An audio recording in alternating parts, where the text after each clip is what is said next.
The following video is rated PG for puzzling gameplay. Viewer discretion is advised.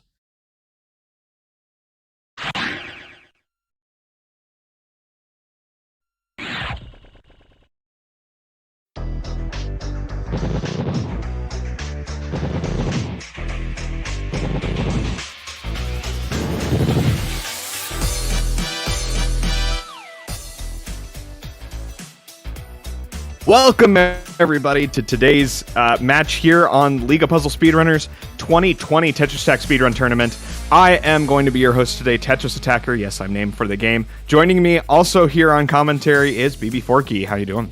Yo, it's been a great day. Seen a lot of matches if you've been hanging out with us in Twitch, and I believe we're going to have one final one that I'm very excited for here. Yeah, final match coming your way. Of the weekend here. Week 1 is almost closing out, and it's been a doozy so far. Number 7 tie against number 15 Kynayo. Hopefully I pronounced that correctly. And we'll take that away here in a minute. But a few of you might be joining us for the first time, so we've got a little explainer video for all of you about what this game is and how we're going to be playing it.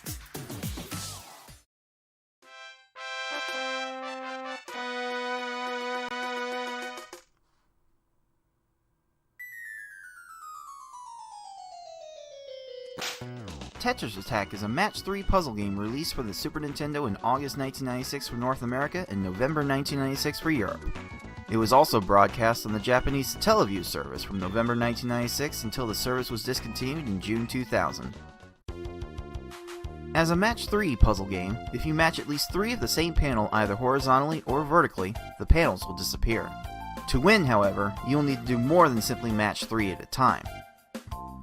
You need to make combos and chains to not only prevent your gradually rising stack from reaching the top of your playfield for a time, but also send garbage to your opponent to make their stack reach the top of their playfield.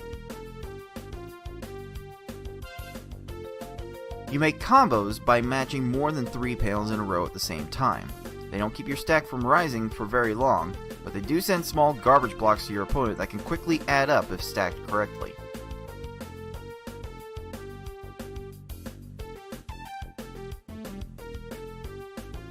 You make chains by linking sets of 3 or more matches together. Make a set of panels disappear and then have the panels directly above them fall into another match. Not only does this keep your stack from rising for a longer period of time, but it will also make thicker garbage blocks that will be more effective at actually filling out your opponent's stack to the top.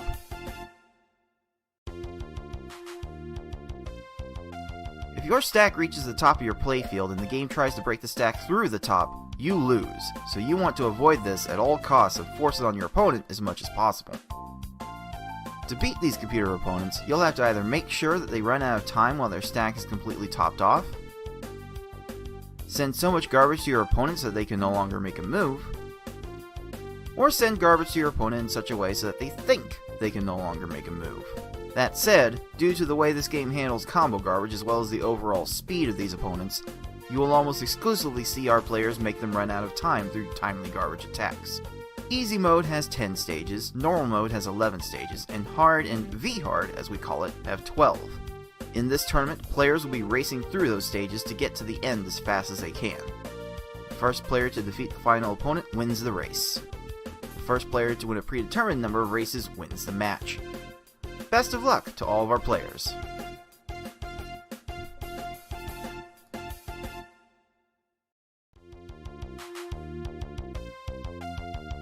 All right, so before we get into the action, let's go a little bit of housekeeping here.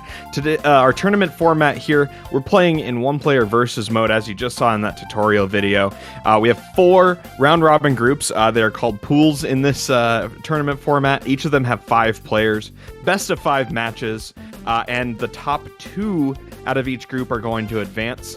Each pool match, the players agree on starting, and then from there, the loser picks the next level, with no repeats until game 5, because there's only 4 levels, easy, normal, hard, and V-hard, with their corresponding strategies, advantages, disadvantages, and frustrations.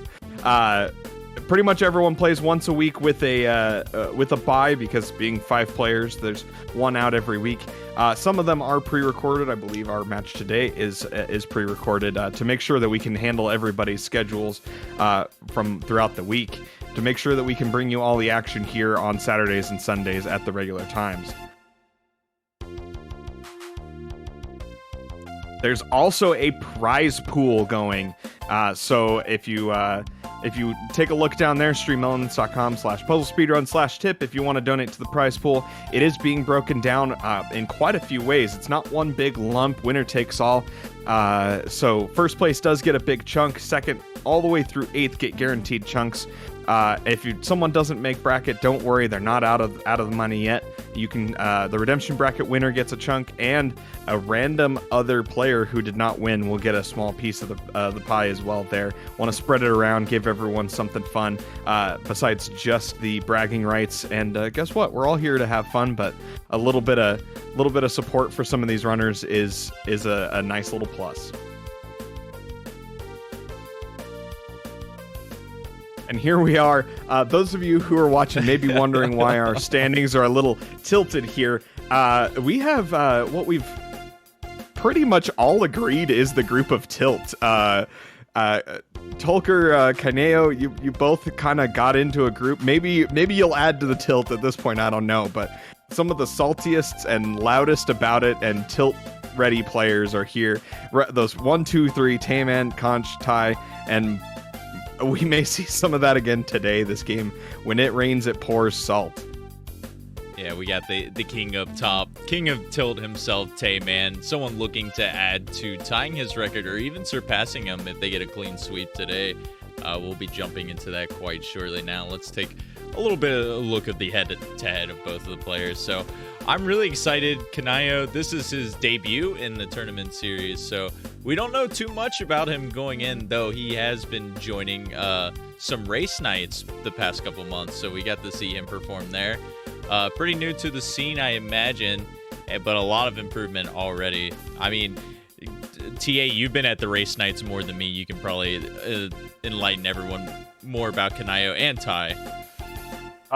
Well, let's start with Kynayo. I mean, just in the race nights alone, I mean, in the span of a short month, we've watched Kynayo's times improve just dramatically, going from V-Hards averaging somewhere in the mid-teens to bringing them down to, in a no reset situation, down into a 10, and has a few 9s that drop in there, even in a race situation. Big improvements across the board. Every year we have someone who comes in out of nowhere with just the skill that they brought with them and the practice that happens in these few months, and just improves leaps and bounds, and maybe takes a crack at someone here in this bracket. Maybe they keep improving and they end up taking someone down a couple times later. So Kynayo's one bit of a wild card, but definitely has some basic skill that has been brought with. Ty, on the other hand, is no longer a newbie with us here, and brings a lot of that PvP experience, along with now plenty of experience on the speedrun race side. Me and him have had quite a history of going right up to the wire, and he's got a way of finding those situations where he's going to be right up against somebody, and he's going to take someone right to the edge who on paper should beat him, but he's going to take someone down to that end. His match with Tay is going to be great, but I worry on Ty's side, there's been some times where when he doesn't have it's hard for him to recover. So look, in my opinion, we need to look at those first maybe 2 rounds, and if he's struggling, it may be a struggle the whole match today, but if he's got it, and he's going to start running away with it. Yeah, I want to say Ty has such a high skill ceiling that if he is on his game, it could be there. But, I mean, if you look at the stats there, 5th in PPL 2020, and last year, both tournaments, he did not make top 8. I think that was a little bit due to his, lower qualifying seed. But correct me if I'm wrong, I think he was in a 3-way tie in both of those groups. No pun intended there. And he ended up not winning the tiebreaker. TA 2021, he was actually not in a three-way tie. I eliminated him in group stage. Okay. In game 5 by 3 seconds on easy mode. It was me or him and 3 seconds difference. So that one wasn't a tiebreaker situation. That was the RNG went my way barely over him. That's why I know how good he is. He will take you down to the wire. Gotcha. That makes a lot of sense. Regardless of that, though, it's good to see him actually get a top 8 rank, a rank I think he definitely deserves this time. Hopefully going to break into that top 8, but there's going to be some people in this group try to stop him, and one of them being Kynayo today. The tie with that spicy new V-hard time, by the way, during our qualifying month, that 747, breaking into the top 10 on the leaderboard, and that propelled him up into that 7th place seed. This is going to be a fun one. For sure. I mean, I'm excited. We got a pretty old school PvP player, been in the game for a while here. Kynayo, who's been playing the game a long time, as I've been informed in chat, but recently joining us in the community. I think we got quite a match on our hands right now. Absolutely. Let's head on over to it and get the action going. Alrighty. Number 7 seed Ty, number 15 seed Kynayo coming at you right now. Oh, and for the sake of the chat, I need to bring up the flags there, and I didn't even mention it. Kynayo is another Canadian here in this tournament.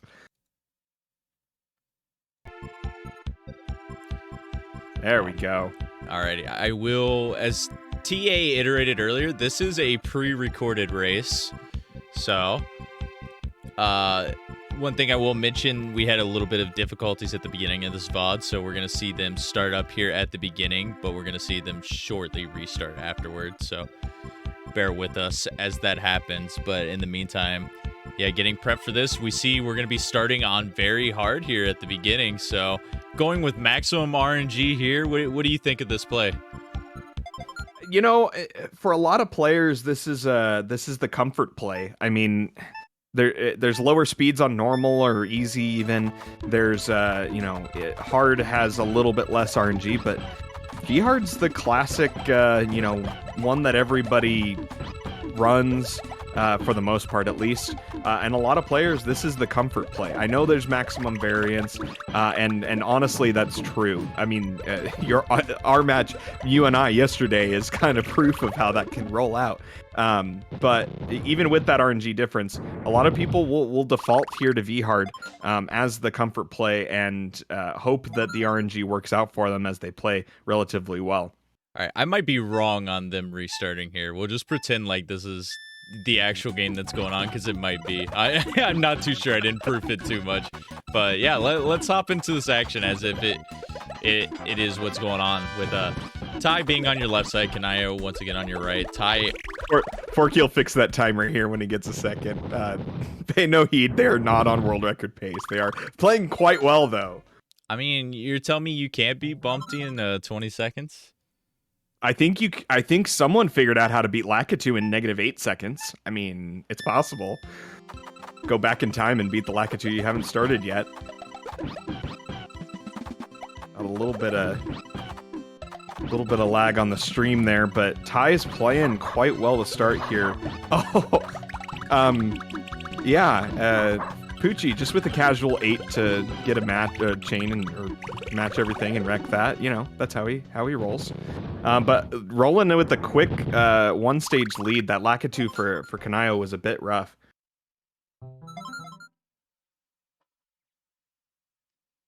Yeah, sometimes these beginning opponents, it's like hit or miss. Like, you can get a good start, you can have a bad start, or just get trolled by RNG. Especially on Lakitu at the very beginning, who is known to not raise their stack, and you have to send even more garbage. Yeah, Lakitu's a weird one. For the most part, in most of the behaviors of the AI, it's essentially the same from stage 2 Bumpty all the way through 7 or so is when it starts to change. All those early to mid-game opponents are the same, except Lakitu. And Lakitu's just enough different that your normal attack, your normal amount of garbage that you drop that would be perfectly fine in a bunch of other situations just doesn't always work out the way you want. And it feels bad when it's that first one and you already feel like you're in the hole. And that's part of the other thing is, I don't know if either of these players or which players this tournament are screen watching, but if you find yourself behind by a stage in the after one stage, someone's finishing bumpty as you finish Lakitu, that can be tough psychologically to come back from, even though you're completely in this game on V hard up till the very last minute. Bowser can go for literal minutes. You're not out of it until it's over. Yeah, definitely would agree with that on V hard. I mean, Bowser can die in like 10 seconds, as we see in the tutorial video. It doesn't even need to be Bowser. Look at this 40-second frog over here trolling Ty. It's all too common, yeah. V hard, like 40-second times on any stage, no matter what, it can happen because you might not, you drop a chain, or somehow we've seen like Froggy, Bumpty, I'm pretty sure they've like dropped 5 and 6 chains on people before, and you just like shake your head and you're like, how did this happen? The worst is when they do it on easy mode. And you go, wait a minute, they're not supposed to be able to do that. But on V hard, the AI actually knows how to chain and can do it. It's just a matter of whether they get to it. When they're able to get to what their matches are and just start blocking you out, sometimes it can go 10, 15, 20 seconds and there's nothing you can do about it. And if you happen to make a small mistake, it can compound. Ty with a whole slew of 4 combos there on his previous kill. I think there was 5 of them lined up over and over again. It was like so much combo spam though that it didn't end up getting him a quite quick kill there. Exactly. I think there was an 8 in there as well. But yeah, I mean that's one of the great rules of thumb if you're learning how to play at a relatively high level. If you have any doubt about whether or not you're gonna need the lines, just start spamming combos. Just spray and pray. Like, just keep whatever metaphor from whatever game type you want to use. Just keep launching them, because even 4s, which are inefficient as far as block use and tend to be a problem because 2 4s still only makes 1 line. Guess what? If that's what you see and you can just start just laying into the opponent, eventually you'll fill their screen and it can do the job. Meanwhile, Kynayo fighting over a minute here on this Blarg, who will not stop trolling, and finally goes down. That last clear on that Blarg must have happened with only a couple frames left. And unlucky that takes that whole time to clear that garbage right there. It wastes a little bit more time, but keeping it within a stage here, even in spite of that trolling. Yeah, Kynayo was doing a really good job of clawing back. Had a bit of a setback there with this one stage and the cave still in the near future right now. Kynayo easily can make this comeback here. But Ty is showing he's got some good kills right now. 21 kills with Raphael. I think he is usually one of the higher average times, so it's good to see even just a low 20-second time. Yeah, and I mentioned the AI behavior. Raven in particular is when the AI behavior starts to change and can really, really get you if it's a case of a missed input or you missed a chain.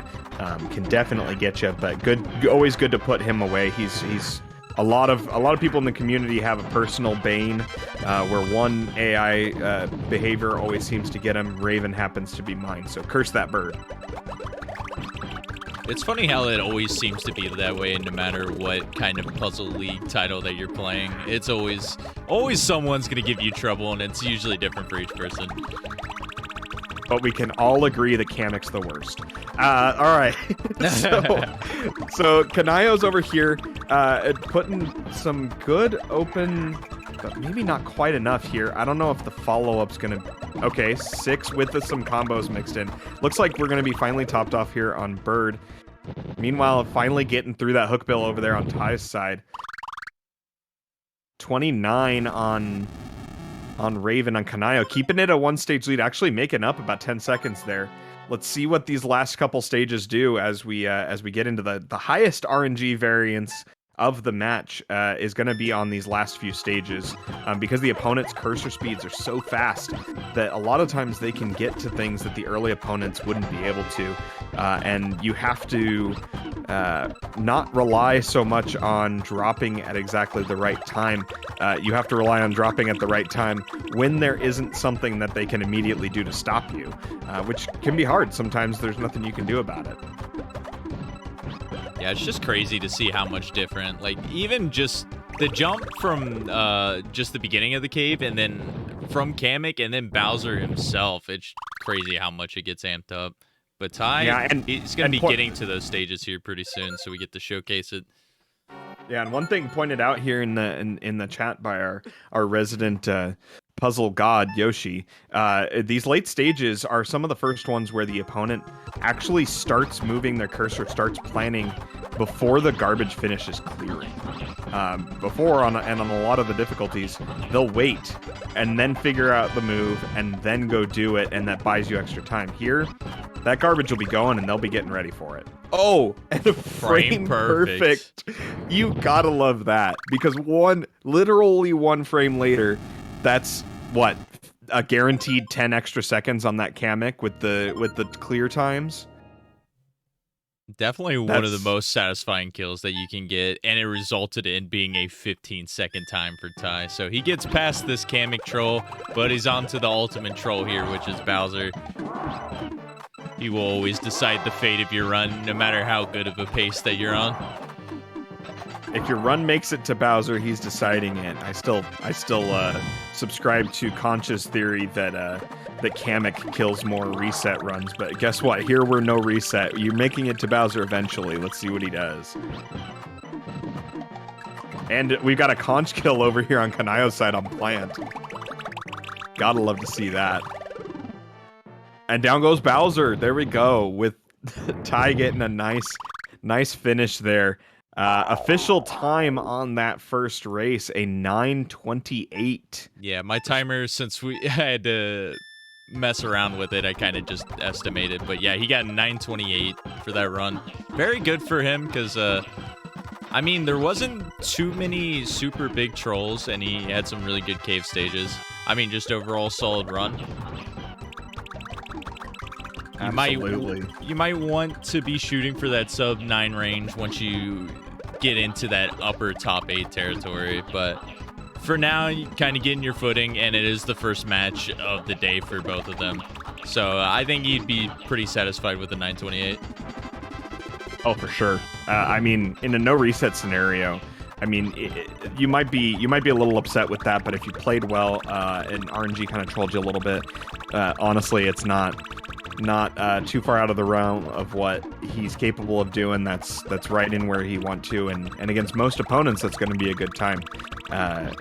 You don't want it to get out of hand and get worse. That's really what you're aiming for here. Don't let it slip away from you. And at Ty's level, he should be in that sub 10 range on most no resets. And you just got to avoid the bad rounds, like our friend Tayman says. All right, Kynayo picking up the pace after that really big troll earlier. On to Bowser right now. Let's see what's going to happen. A nice 8 combo to start this off, though. Absolutely. Got to finish this out strong here. Going to be going into another round pretty much right away. So even knowing that he's lost the round, which I'm sure he was looking at the race time screen and already saw Ty.done over there, you want to finish strong.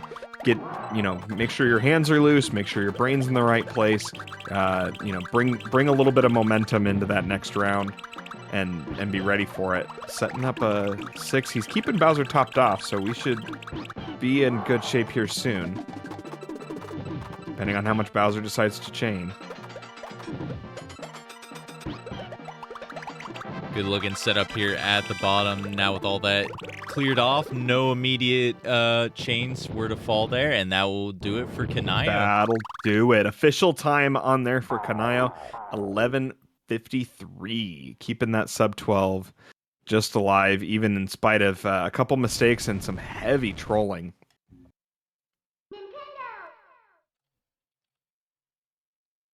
Alrighty, so Ty getting the point for that very first race. The loser There we go. gets the counter picking right for the next difficulty, and we will be going to easy mode.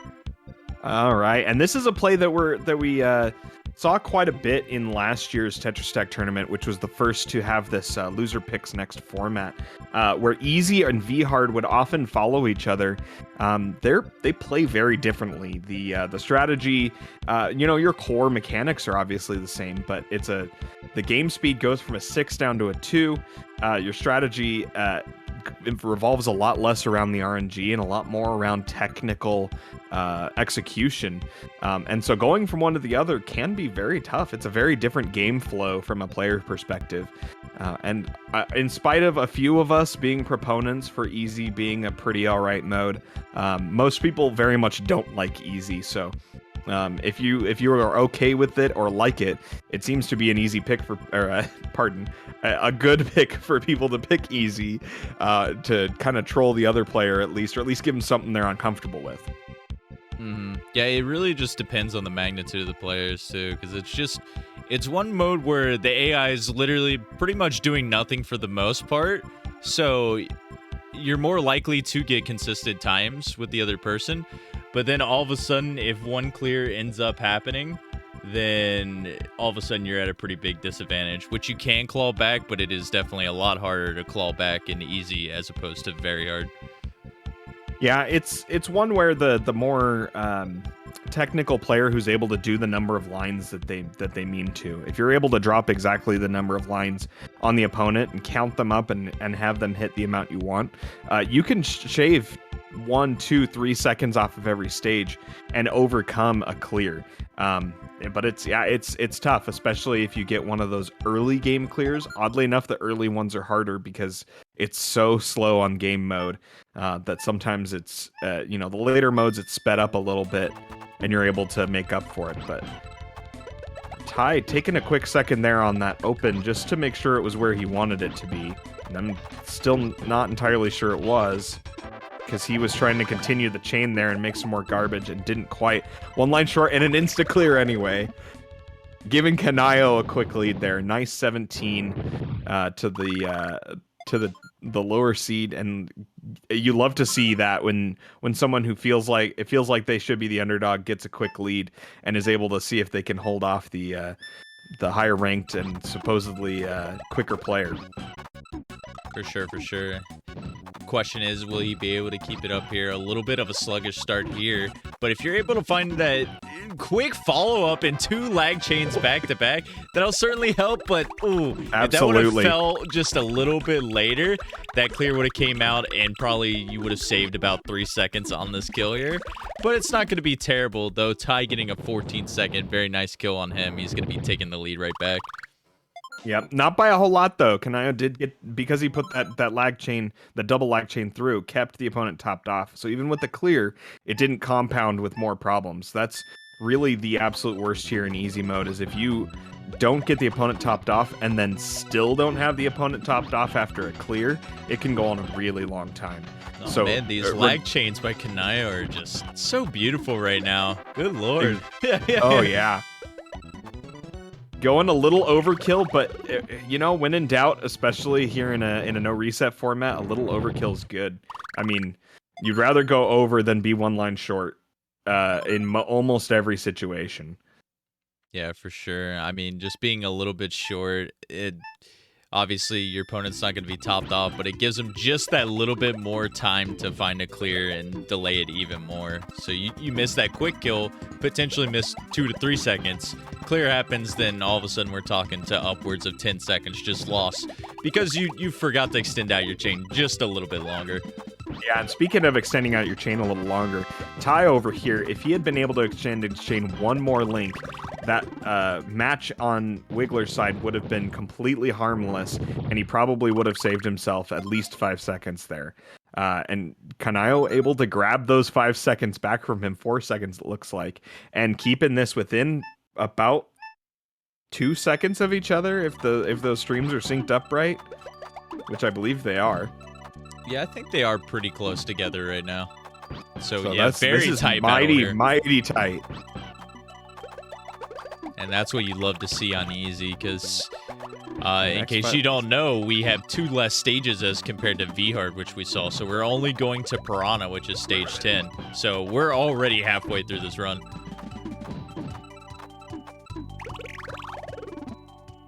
A little bit of a delay. Kynayo had some combo garbage in there that just did not fall for a while. Unfortunate timing there. It lost him a little bit of time. Had a decent follow-up, so was able to make sure that that didn't go off the rails. Keeping it close here. See what Ty can do with Blarg. I don't think that was enough. It wasn't.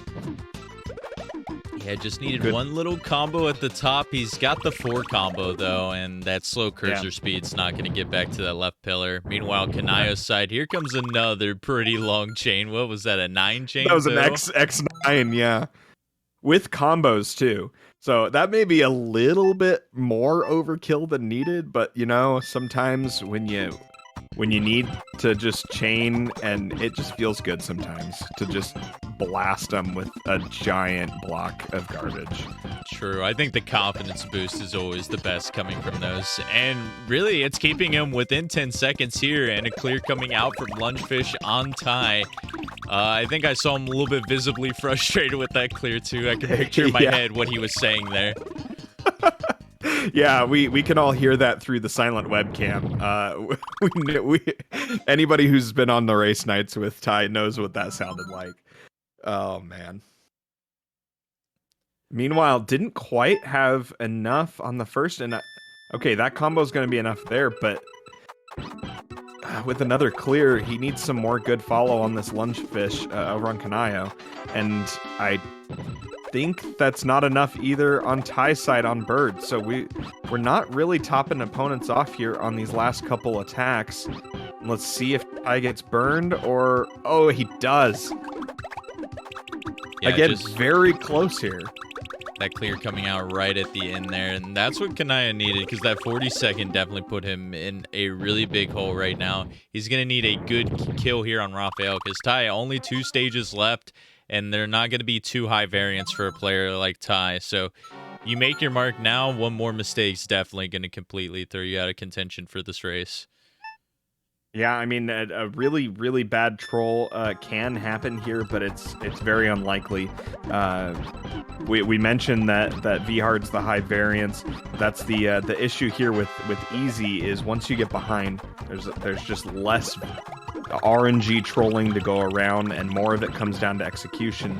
And Ty occasionally making some slip-ups, but in general is just so good on execution that it's going to be really hard to bank on those mistakes making it up for you.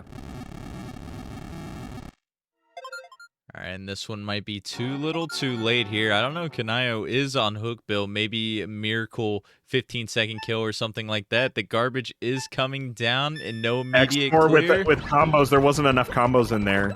Oh, and the chain came down too. That's going to be rough. Meanwhile, here it goes on Ty's side. He gets a nice little lag chain to get a 6 chain. Extend it out to a 7. Throw out a 4 combo as well at the end. This should clean it up, barring one clear here at the bottom. Yep, there it is. Okay.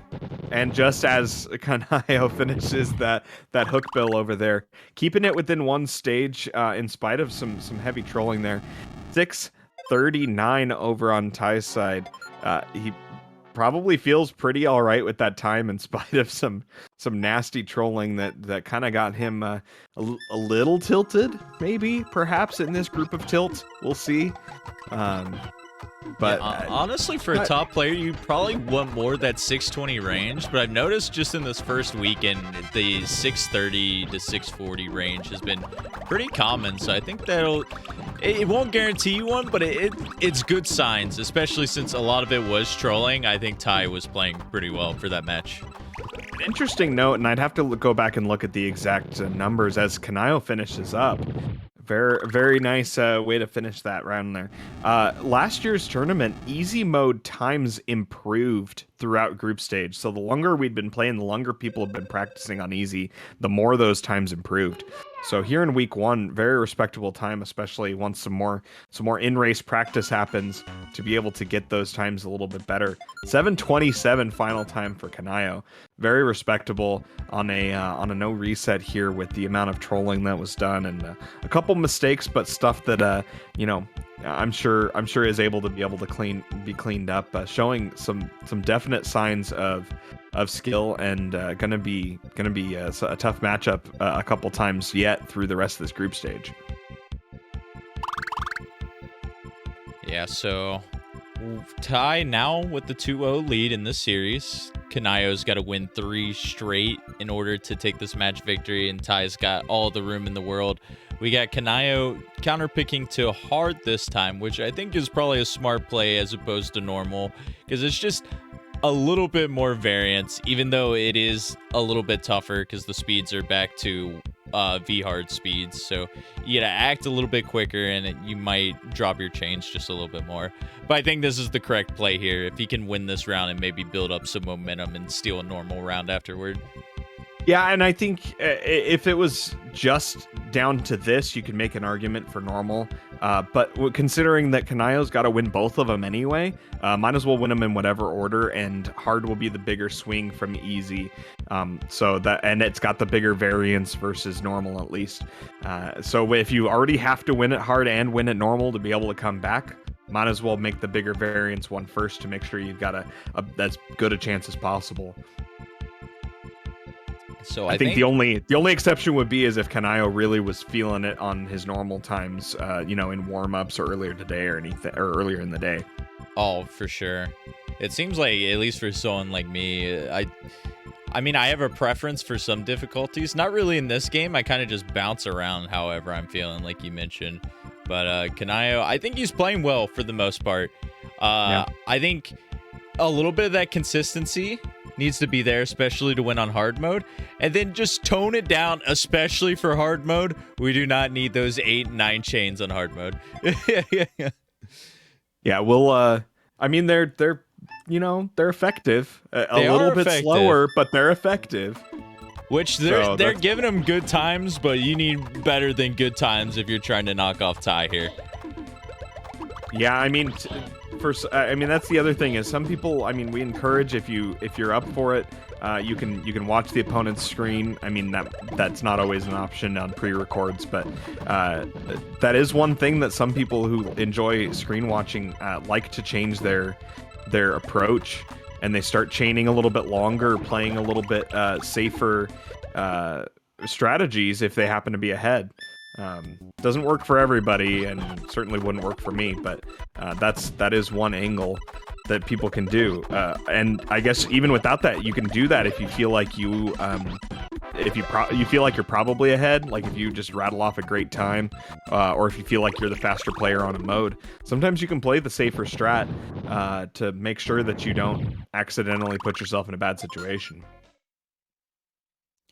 And we've seen Lakitu trolling so much in all 3 of these matches today. Kynayo getting the unfortunate part of that right now, as Ty is already cruising sub 120 into Poochie here, and getting a very nice combo on that chain there. Unfortunately, the chain does drop immediately afterward, but Ty is quick enough to try to find something else right afterward, and that 4 combo coming down. Poochie deciding not to go for the purples on the right side, and he's like, you know what, I got enough time to drag him all the way to the left. Sorry, Poochie, you did not. You did not. And actually, right as you were saying that, Kynayo over on his side, unfortunately, the same thing that happened to him on Lakitu happened to him again there on Bumpty. One line shorted it, and I think that wasn't intentional either. Going to try and extend that chain one more link and just didn't quite make it, and didn't have another combo readily available, and just lost a bunch of time there. Remedied that there on Poochie. Meanwhile, good Ty over on that side, getting enough, spamming those 4 combos. You know, that's not usually the recommended strategy, but it's working for Ty today. Ty's summoning his inner PPL right now. He said, Who said we can only do this on this game? I'm gonna throw it in on Tetris Attack too. And honestly, I mean, if you can do them that consistently, you rip off 5-4 combos in a row. I mean, it's gonna give you 3 lines still, so it's not a bad strategy. It just wastes more panels in the long run. Yeah, I mean, if you can get 5-4 combos quicker than you can get, 2 8s, then I guess you're winning. I guess that's the better strat. But it's just a matter of how the board looks and how you're seeing it. All right, nice little chain here from Kynayo on the right. Gonna extend it out to a 5, maybe a 6 there.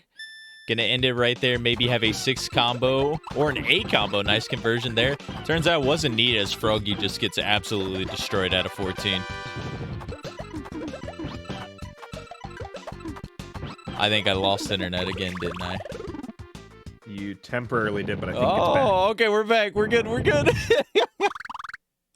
Apologies, everyone. Cards got his internet improved, and now Forky's experiencing it. I think I know what's going on right now, man. Cards, did you pawn off your bad internet on me? Unbelievable. How much did you have to pay extra for that? No, I don't want my internet to just be better. I want my bad internet to go to Forky. Oh, man. I can't. But believe it this. looks like we didn't lose too much. Right here, Kynayo kind of bringing it back a little bit here within a stage. Alrighty. Where you gotta be. Yeah, I mean, within striking distance, we have the full 12 stages again here on hard. And Bowser, he's going to be much slower than his very hard counterpart, but surely some trolling can be happening there. And as long as we just see Kynayo keeping up pace, very nice chain to start off, and the good follow-ups here, we should see a kill on his end. Yeah, man, clears are happening over there on Ty's side, which is what Kynayo needs. He needs that to keep happening.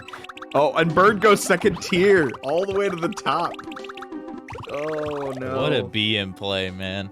Just wasting a little bit more time all the time. Kynayo, good vision to get the 5 combo, but unfortunately couldn't extend out that chain.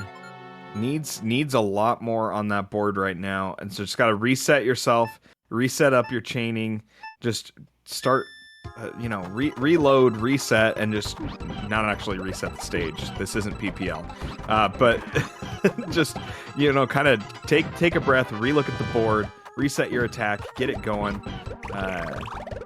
Ty with a nice 13 though. That's gonna start taking it away. With Kynayo, it took almost 30 seconds to get that bird topped off for the first time. That's gonna be rough to keep going after that. Yeah, we really didn't even talk about the pace. Like, Kynayo's keeping up, and it's a pretty good run for Ty here, too. Like, getting to Piranha at 5:30 is no slouch of a time here. So, Ty... The benchmark tends to be if you can be sub 5 going into cave. And, I mean, that's the big benchmark on V-Hard, at this kind of level. But, even on hard, that's a good benchmark to look at. And he had that. So, certainly good pace here. And Kyano's keeping it close. Yeah, One roughly, stage almost synced up with the stage finishers there. If Kamek and Bowser go good enough, roughly around that low 7-minute or to mid 7-minute range, which is exactly where you want to be. That's going to win you a lot of races here. And I mean, yeah, he's got to keep up the pace because Kynayo got a little bit down early, but he has like not lost any time since. So all it takes is one bad play here from Ty. I'm not sure if we're going to see it though, because very good start with Kamek not really doing too much. Ty had 2 or 3 parts of that chain where he had to drag all the way across the board, and I didn't think he would make it, and every time he just made it, continuing the chain. Like one small slip there on a bad input, or if he was 1 frame short on one of those and it drops the chain, and he probably goes on a lot longer. But he was nailing it right there, had the flow to his movement, and everything dropping right where he needed it to. That was awesome looking. All right, let's see what we got for Bowser here. He drops his beginning chain. He's kind of panicking a little bit, it seems like. Dropped both of the chains with not too many combos inserted. Panic combos. Bowser not really doing too much either. A clear's going to come out. Bowser's really not going to do too much clearing here. As long as Ty's got enough scent, this could kill. Follow-up reload might be enough. Yes, it is. 28 second to take out Bowser after a little bit of a rough open. And nice follow-ups. That's what you need to do. Final official time on there, 7:30. Very respectable on a no reset scenario here in a race. Yeah, And GG's Kynayo? the tie. He played really good, and we'll take a look at Kynayo here. Trying to clean up Kamek a little bit. Was looking good, but then you just hit these late game troll stages, and it just hurts you. But we got a conch. There's a conch. Love to see the conch kill. Shout outs to our friend in the community, Galloping Conch, who for a while I think the story is he ended up crush killing, as we call it, where they have nothing left at the bottom. Naval Piranha, I think, on 5 races in a row, and started really just paying really close attention to him, to a degree that we've just started calling them after him. They are now conch kills. Good follow, but can he needs to drop that follow-up.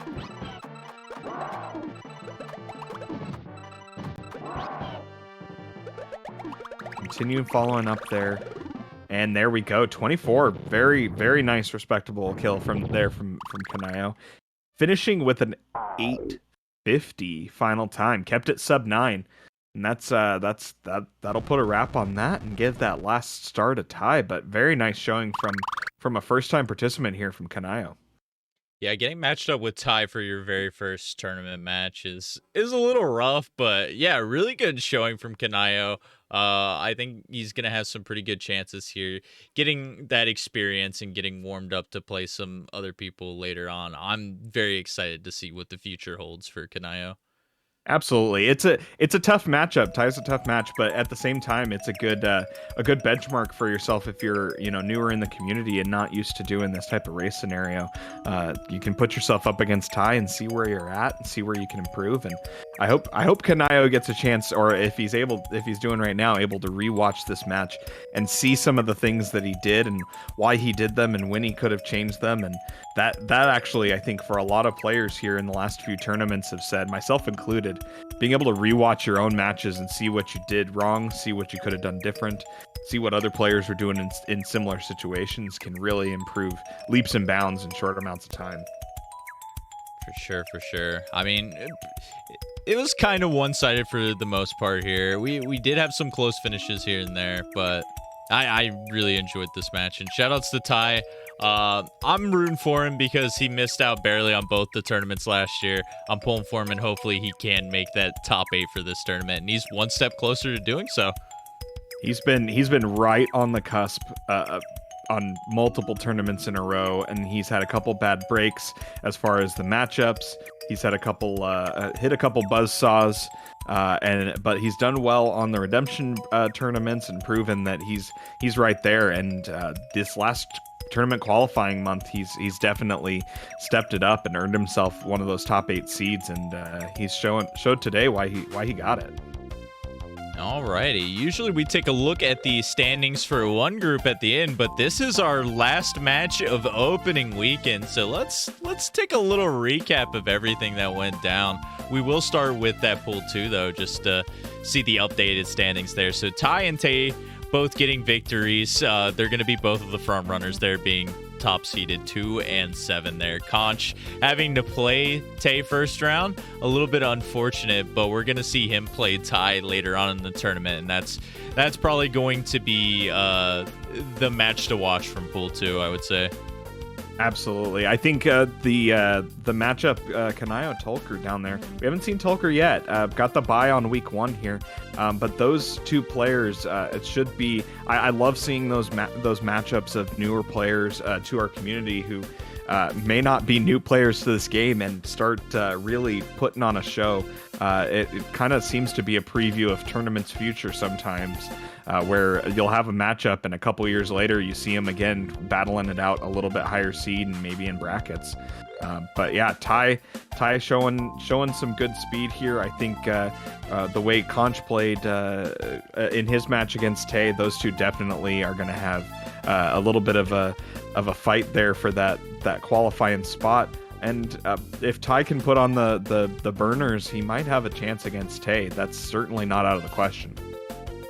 For sure, for sure. Pool 2, definitely something to keep your eye on. A lot of great talent there. We'll go over to Pool 1, which happens to be me and TA's pool after dueling out yesterday. Yoshi and TA on top of that pool right now, with me and Zep being at 0-1. And we have Razor, who was on the bye week. I mean, TA, we're going to be keeping an eye here. I'm sure me and you both are not looking forward to playing Yoshi, but honestly, I want to see that Razor and Zeplander match later. That's kind of one of my matches to watch, even though they're not... I mean, they're going to be in contention to qualify for sure, but those two are the next most equally skilled, being the 16 and 17 seeds. Yeah, by seeding, for sure, that's going to be a drag them out kind of match like ours was at the 8-9. And all of us here on what we're calling Yoshi's Island in Pool 1, you know, I'm actually looking forward to my match against Yoshi's next week. I for one welcome our Yoshi Overlord, and I know that I will be completely just, the floor will be mopped with me, but I'm hoping I can maybe snipe a game. That's really my expectations going in. But the rest of the matchups there are gonna be some good ones as well. But I think our big, you know, put a red circle around it match was you and me yesterday, and that one got played out first. So we'll see how the rest of it shakes out, and if it ends up being like that, or if we all get surprised. We love seeing chaos. For sure, for sure. And speaking of chaos, I'm going to move it over to Pool 3 here, because this is what I've had my eyes on the whole time. We have Lunar and Cards at 1-0 currently in that group. Gamer and 6. If you guys didn't see the Gamer and Cards match earlier, Gamer actually took a game from Cards. And, you know, this one's just up in the air. Cards did lose 2 group matches during tournaments last year. Lunar has become kind of a dark horse too, so even though not being seeded in the top 8, could certainly make a run here. Gamer is no slouch. 6 is, honestly, I think he's one of the biggest risers of the past year. I've been so impressed with his improvement. Like, I literally don't know what's going to happen in that bracket. Like, I would say Cards and 6, but I really don't know. Appropriately, I mean, this year the pools are numbered, but those of you who've seen the past tournaments know they used to be lettered A, B, C, D, and Group C tends to be Group Chaos, and Pool 3, which would have been letter C, is Chaos this year. Cards, to your point, I mean, the last few tournaments he's shown that he gets stronger as the tournament goes on, and that's a good thing, and as he gets later into the bracket, but means that he's a little bit vulnerable sometimes in the group stage. Honestly, I didn't catch it, but looking at the times, Gamer taking a game off of him, I think that speaks more to Gamer's skill even than Card's vulnerability. I mean, Gamer, Lunar, 6 are all definitely going to be knockout drag out. My pick out of that group is still 6, but it's not going to be clear for a few weeks. That's one that keep an eye out the next few weeks. It may come down to the final week of group stage pools to finally decide who goes on that. And shout outs to Karaoke, absolutely fan favorite here in the community. Comes out every year, every tournament, and participates. And don't want to forget Carrie. Oh, absolutely! Shout outs to her for being a longtime member of the community. And last but not least, we have Pool 4 here. Another one that's deeply stacked here with FFR Pro and Foxy Man both taking a win in this first weekend. Nicole, I Like Being Smart, and Corey taking a loss. Breadpan, another newcomer who we haven't gotten to see play yet. I mean, the obvious pick for this one is everyone wants to see that FFR and Foxy matchup later. But, I mean, I watched Nicole and Thomas's match, Thomas being FFR Pro. I watched their match earlier, and that 3-0 does not tell the full story of that match. No, I think I Like Being Smart, Nicole. I looked at it, and actually, the match that Corey had, this group, without even knowing anything about Breadpan, who had the bye week here and is a newer member of the community, again, if this was lettered, this would be Group D, and this pool's very deep. So there you go. There's the D. D stands for deep today. Welcome to Sesame Street. But I mean, yeah, there's going to be some great matchups here. I fully expect some round to go somewhere that you wouldn't expect here. So looking at the seeds, you have a 4 and a 5, and then down to 13-12. So you'd think that the gap between Foxy and Smart and Corey would mean that, a couple sweeps and, 4 and 5 is duking it out for first, but both of them automatically walk on through. I don't think that's how it's going to play out. I think you're going to at least get a couple, 3-1s, maybe even some 3-2s from some of those matchups, keeping it really interesting. And Smart and Corey's match against each other is going to be an absolute banger. Mm-hmm. Yeah, I'm very excited to see how that will play out. But we'll have to wait a little bit longer to figure out that.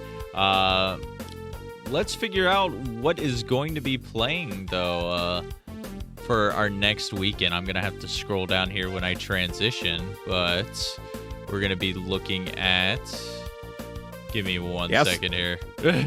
No, we got it here. The schedule for next week. So next Saturday is going to be our next set of matches, starting off with me, Tetris Attacker, up against the aforementioned Yoshi. The 8-1 matchup that is going to... I'll be honest, I'm trying to see the bright side and hope I can take one round off of Yoshi, but I don't think any of us are confident of doing that the whole tournament. So that one's going to be, again, a show off of Yoshi's skill, and I think I'm pretty fast, so I'll be there next to Yoshi just to show all of you what a fast player looks like, getting just completely blown past someone going 110 on the freeway, or 155 for you metric fans. Following that up is going to be 6 Karaoke. A definite good match there in Pool 3. Smart versus Breadpan, Pool 4. That's going to be our first look at Breadpan here. I'm interested in seeing how that's going to shake out and what that looks like. And then FFR Pro and Corey, they're rounding out the day on Saturday. What's your thoughts there on those last couple matches, Forky?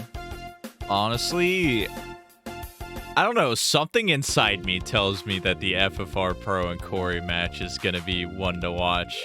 It doesn't look like it's going to be with FFR, obviously the back-to-back reigning champ, and Corey, this being his first tournament. But I don't know, man. FFR looked a little shaky today. And I think Corey's riding some momentum. He's gotten all the practice from panel attack and the speedrunning scene here. I'm not going to say he's going to win it, but I don't know, maybe we could go the distance there. We'll see. In the past, FFR occasionally will have a shaky week, and his week afterwards is usually fire. But we'll see if that holds up. And Corey definitely showed some skill in his week 1 matchup there. So that's going to be an interesting one. A couple players getting their first action there on that Saturday. And if we scroll down here, also Sunday, the second set of 4 matches here for week 2. Starting off Pool 1, that 16-17 matchup we mentioned, Razorflame Zeplander. Anytime two people's bracket ranking numbers are that close, you're in for a good matchup. Going to be our first look at Razor this tournament. Zep showing off some good skill. That one's going to be a great one. Number 10 Galloping Conch against 18 Tolker. Again, another first look at a player there. That'll be good. Conch coming off of a tough loss to Tayman in group there, looking to bounce back. Speaking of Tay, he's going to be here against number 15 Kynayo, who we just saw put up some good moves. Tay is a fantastic player, earned that number 2 seed completely, and is going to really make that a tough one, but we'll see how he's able to hold up. And then one of the best matchups of the group 2, you mentioned this one earlier, that Pool 3 matchup, Lunar Chimera against Gamer. That one, oh man, flip a coin, roll some dice. I don't know what the answer is. That one's going to almost certainly go 5, and they're going to be wildly close, I think, all of the rounds on that one. Dude, Sunday is honestly like super stacked there. Since we haven't seen much from Tolker, I'm very excited. I'm sure he can give Conch a run for his money. And then, yeah, the close-seeded Razor and Zep, Lunar and Gamer. And I will never count out Kynayo. Who knows? Tayman can become Tiltman, and we could see one of the biggest upsets in tournament history there. Someone FedEx overnight this man like some salt and vinegar chips or something. Get him as salty and tilted as possible. Let's go. Oh man, I'm here for it. But yeah, that is our upcoming schedule for next week. Group stage continues on for a few more weeks every Saturday and Sunday here on Twitch on our Puzzle Speedrun. Oh man, I almost did it. We're no longer Puzzle General. He got Puzzle past Speedrun. it, dude. And also, to service this good-looking man here, we're going to put up the camera for the first time today. There we go. Because I've been lazy. TA, it's been a pleasure. Hey, Obviously, gotta show off. I got a different Tetris Attack shirt here today. Dude, you are so loaded with all the swag right now. It's been a pleasure to hang out with you this week and play against you yesterday and share this stream. Like, we were both, like, technically part of the closers both days, so it's been pretty great. Yeah, absolutely. It's been great being on the call. It was a great match today, and honestly, it's been a great matchup all weekend. Going through all these matches, playing our match. Me and Forky got to play for the first time, and hopefully not the last time.